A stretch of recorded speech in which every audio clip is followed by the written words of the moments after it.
민수기 21장 1절 3절 제목 약함을 자랑하라. 1절 네겝에 거주하는 가나안 사람 곧 아라세 왕이 이스라엘이 아다림 길로 온다 함을 듣고 이스라엘을 쳐서 그중 몇 사람을 사로잡은지라. 여기서 네겝은 팔레스틴의 남쪽 지역을 가리키며 개역 한글 성경은 남방이라고 번역하였습니다. 팔레스틴의 남방에 위치하고 있던 아라세 왕이 이스라엘이 아다림 길로 온다는 소식을 들었습니다. 아다림 길은 정탐의 길이라는 의미로 과거 12명의 정탐꾼들이 남방에서 헤브론 쪽으로 올라갔던 바로 그 길입니다. 아라세 왕이 이스라엘이 자기가 다스리는 나라로 온다는 소식을 듣고 이스라엘을 쳐서 그 중에서 몇 사람을 포로로 붙잡았다는 말입니다. 2절 이스라엘이 여호와께 서원하여 이르되 주께서 만일 이 백성을 내 손에 넘기시면 내가 그들의 성읍을 다 멸하리이다.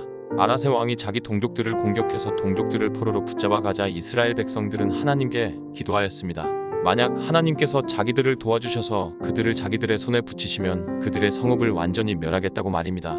지금 하나님께 기도하고 있는 이 사람들은 40년 전 애굽에서 나왔던 이스라엘 1세대들이 아니고 광야에서 태어나서 가나안 땅을 향하여 가고 있는 이스라엘 2세대들입니다. 그들은 그들의 조상들과는 조금 다른 모습을 보이고 있습니다. 제가 완전히 달라졌다는 말을 하지 않는 이유는 다음 부분에 가서 그들도 자기 부모 세대들처럼 길이 좋지 않아서 모세를 원망하는 내용이 바로 이어지기 때문입니다.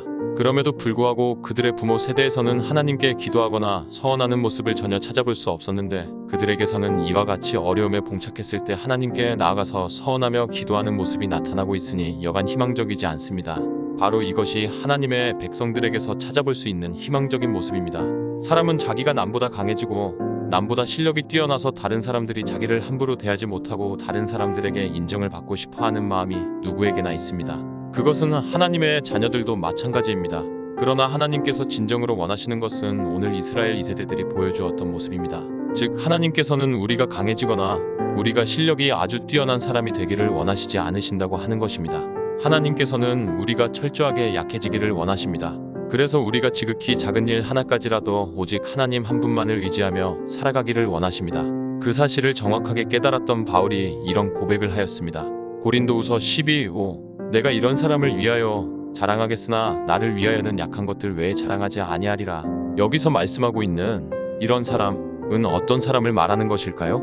앞부분에서 바울은 자기가 3층 천에 갔다 온 것을 말씀하고 있습니다. 바울은 인간으로서는 그 누구도 갈 수 없는 곳을 갔다 온 것입니다. 그 정도로 바울의 영적 수준은 이 세상에 그 누구도 따라갈 수 없을 정도로 높은 수준이었음을 알 수 있습니다. 그러나 바울은 자기를 그런 것으로 자랑하지 않겠다고 말하고 있습니다. 그런 것들 대신 자기는 자기의 약함을 자랑하겠다는 것입니다. 그 말은 바울에게 가장 가치 있는 것은 그 누구도 갈 수 없는 3층 천에 갔다 온 경험이 아니라 자기의 약함이라는 것입니다. 그 이유를 그는 이렇게 말하고 있습니다. 10절 그러므로 내가 그리스도를 위하여 약한 것들과 능욕과 궁핍과 박해와 공고를 기뻐하노니 이는 내가 약한 그때의 강함이라. 바울이 자기의 약함을 자랑하는 이유는 즉 바울이 그 어떤 것보다 자기의 약함을 가치로 여기는 이유는 자기가 약할 때에 진정으로 강해진다는 것을 알게 되었기 때문입니다. 어떻게 해서 그런 일이 가능해지는지를 9절에서 이렇게 설명하고 있습니다. 9절 나에게 이르시기를 내 은혜가 내게 족하도다. 이는 내 능력이 약한 데서 온전하여짐이라 하신지라. 그러므로 도리어 크게 기뻐함으로 나의 여러 약한 것들에 대하여 자랑하리니 이는 그리스도의 능력이 내게 머물게 하려 함이라. 이것은 예수님께서 바울에게 하신 말씀인데 바울이 자기에게 있는 사탄의 가시를 없애달라고 기도하자 예수님께서 그렇게 하지 않으시겠다고 하시면서 그 이유는 예수님의 능력은 약한 데서 온전해지기 때문이라고 말씀하셨습니다. 즉 바울이 자기의 약함을 깨닫고 예수님만 온전히 의지할 때 예수님께 있는 그 전능의 능력이 바울을 통하여 역사할 수 있기 때문이라는 것입니다. 그것은 우리도 마찬가지입니다.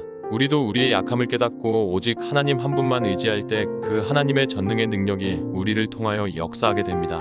그럴 때 우리는 그 누구보다 강한 자가 될 수 있으며 그 누구보다 실력이 뛰어난 자가 될 수 있는 것입니다. 이 사실을 바울이 알게 되었기 때문에 바울은 그 어떤 것보다 자기의 약함을 자랑하겠다고 말한 것입니다. 이 고백이 우리의 고백이 될 수 있기를 바랍니다. 우리도 바울처럼 우리의 약함을 가치로 여길 수 있기를 바랍니다. 우리의 약함을 부끄럽게 여기거나 거기에 대하여 낙심하거나 좌절할 것이 아니라 그 약함을 통하여 하나님을 붙잡고 하나님만 온전히 의지할 수 있기를 바랍니다. 그 결과를 오늘 본문 3절에서 이렇게 말씀하고 있습니다. 3절 여호와께서 이스라엘의 목소리를 들으시고 가나안 사람을 그들의 손에 넘기심에 그들과 그들의 성읍을 다 멸하니라. 그러므로 그 곳 이름을 호르마라 하였더라.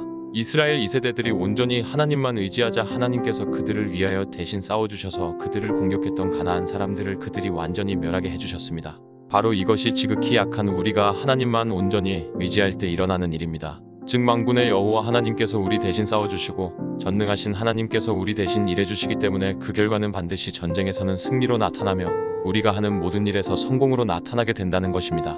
그러므로 우리의 약함을 원망하거나 탓할 것이 아니라 이것을 재료로 삼아서 지극히 강하신 하나님께 나아가서 그 하나님을 붙잡고 그 하나님만 의지할 수 있기를 바랍니다. 그럴 때 지극히 약한 우리가 그 누구도 당할 수 없는 강한 자가 되는 것을 경험하게 될 것입니다.